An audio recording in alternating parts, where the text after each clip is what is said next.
Once upon a time, there was a little elf, and her name was Little Elf.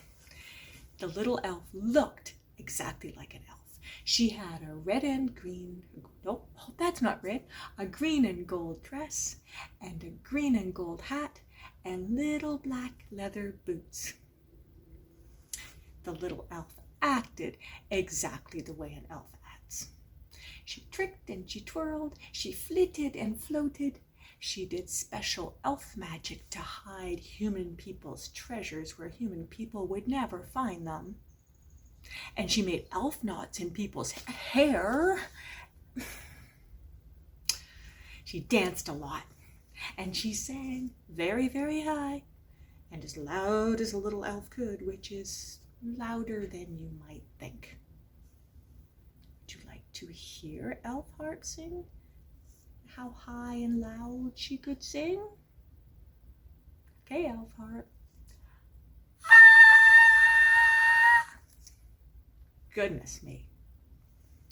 But her life was missing something.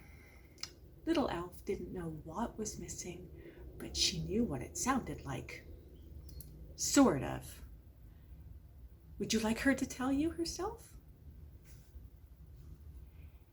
It was beautiful and magical, and it sounded something like faraway stars and water running over crystals and silver flowers on golden stems. Thank you, Little Elf. That was the sound she heard inside her head whenever she opened her mouth to sing, but it wasn't the sound that came out. She described the sound to the other elves, but the other elves didn't understand. She tried singing the sound for the other elves. That didn't help at all. Do you remember how high and louder than you might think she sang? Would you like to hear it again? You can sing with her and help her get higher and louder.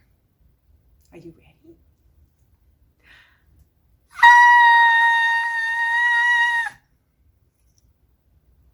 That was very high. So, Elf Harp searched under rocks and in between flower petals and behind waterfalls. She listened for the sound in between every trick and twirl.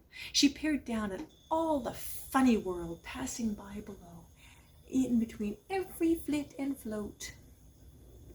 But nothing made the right sound. She kept hiding things and making elf knots and dancing and singing very, very high and as loud as a little elf could, which was louder than you might think. How high and loud did she sing?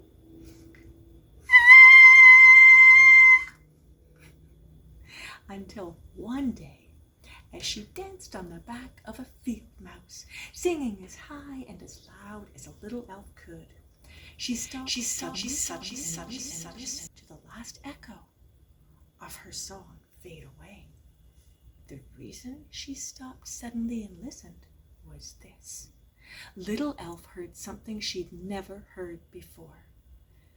It was soft, but it was beautiful and magical, and it sounded something like the faraway stars and water running on crystals and silver flowers on golden stems. Little Elf held very still as the soft, sweet sound sank into her body. Would it happen again? It did. Little Elf flew straight to the magic sound and found the strangest creature she'd ever seen in all her flitting and floating and tricking and twirling. She looked at its two straight sides and its funny curvy top, its shimmering strings as they danced and sang, and she settled onto its shining blackness and opened her mouth. And when she sang, the harp, for that's what it was, sang too, and their voices blended perfectly. It was just loud enough, just soft enough, just high one elf, and all the sweetness and magic of faraway stars and water running over crystals and silver flowers on golden stems. And that is the story of how little elf became Elf Harp. The